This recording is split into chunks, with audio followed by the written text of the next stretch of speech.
$7 billion. Yes, you heard it correctly. That's the staggering sum of money this man stole from his unsuspecting investors. But how did he do it? How did he manage to trick thousands of investors into believing in his grand deception?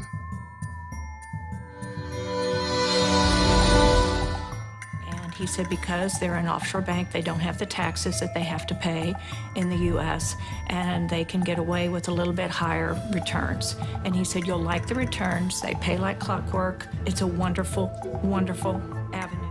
Our story begins with the birth of a scheme that would ultimately rock the financial world. In the late 1980s, Allen Stanford, a charismatic Texan entrepreneur with a vision, took his first steps into the complex arena of finance. With grand ambitions and a bold spirit, Stanford laid the foundation for the Stanford Financial Group, a company that would soon become synonymous with both luxury and deception.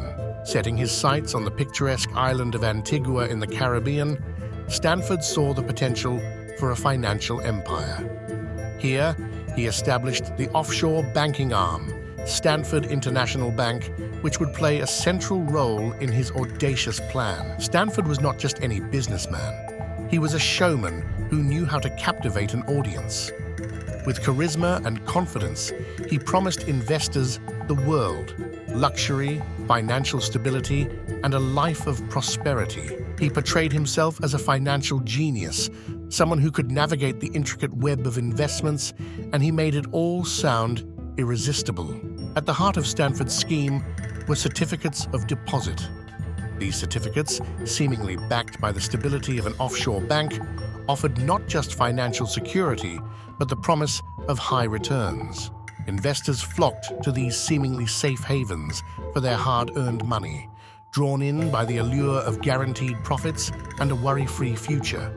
The Stanford International Bank operated on the sun-soaked shores of Antigua, away from the prying eyes of mainland regulators. It seemed like the perfect location for Stanford's audacious plan to unfold, hidden from the scrutiny of those who might question the authenticity of the promised returns. Early investors were lured by the allure of offshore accounts, the promise of tax benefits, and the secrecy that came with them. It all seemed too good to be true. With each passing day, Stanford's scheme gained momentum, and his reputation as a financial wizard grew stronger. Lavish parties hosted by Stanford became the stuff of legend, attended by celebrities and the high society.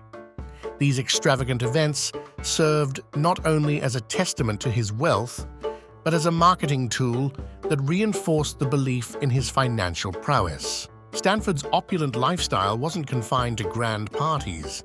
He owned private jets and flew in luxury between his various properties and financial outposts around the world. These symbols of wealth only further convinced investors that they were in the hands of a financial genius. Behind the scenes, Stanford International Bank continued to operate discreetly. Its offshore status made it an attractive destination for investors seeking the allure of high returns and the promise of financial security.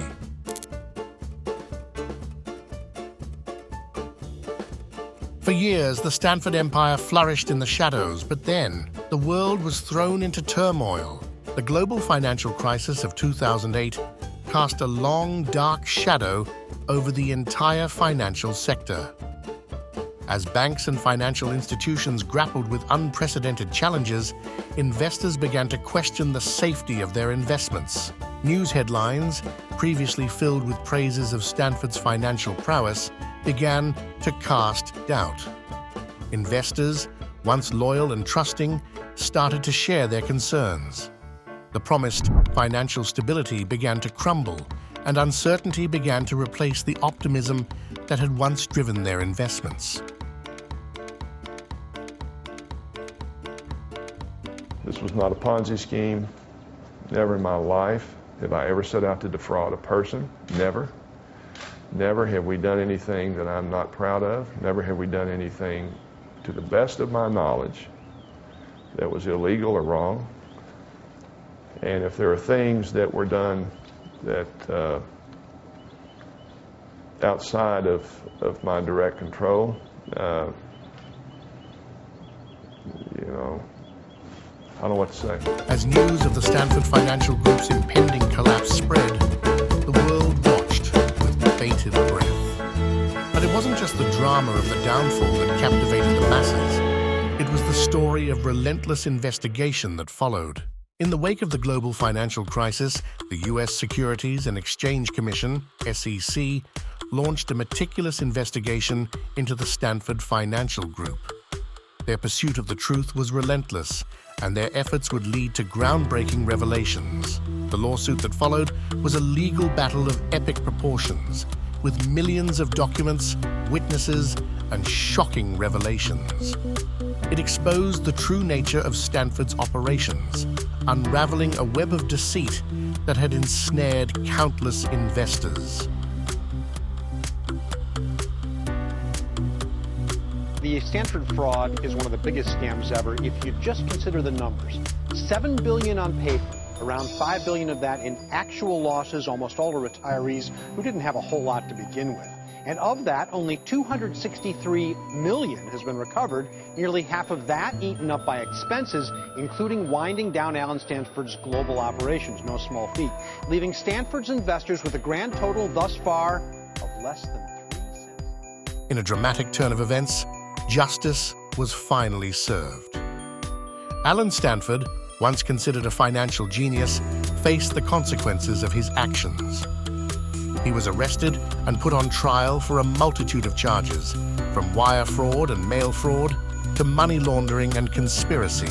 After a trial filled with compelling evidence, a jury delivered a verdict that sent shockwaves through the financial world. Stanford was found guilty, and a 110-year prison sentence was handed down. Essentially, a life sentence for the man who had orchestrated one of the most audacious financial frauds in history. Legal proceedings and efforts to recover stolen funds began in earnest. While the scars left by this colossal heist run deep, lessons emerged from the ashes. The scandal served as a stark reminder of the importance of investor education, due diligence, and the necessity to remain vigilant in a complex financial world. You know where the $5 billion went, and it went to redemptions, and it went to spending. But we're pretty comfortable. There's no money hidden anywhere that we can find. And we've looked. It's one of the things we did in the early days of the receivership. It doesn't exist. How can you be so confident? He supposedly was a pretty smart guy, or at least a well-connected guy, had assets all around the world, had people whose name he could put the money in. How can you be so sure that there isn't some pool of money somewhere? We've traced the money. The money is gone, and that's very frustrating for the victims. I understand that. But the money was gone before we came in. Thank you for joining us on this journey, and remember, in the world of finance, there are no shortcuts to success, only vigilance, education, and careful choices. Do subscribe and like for future videos like this.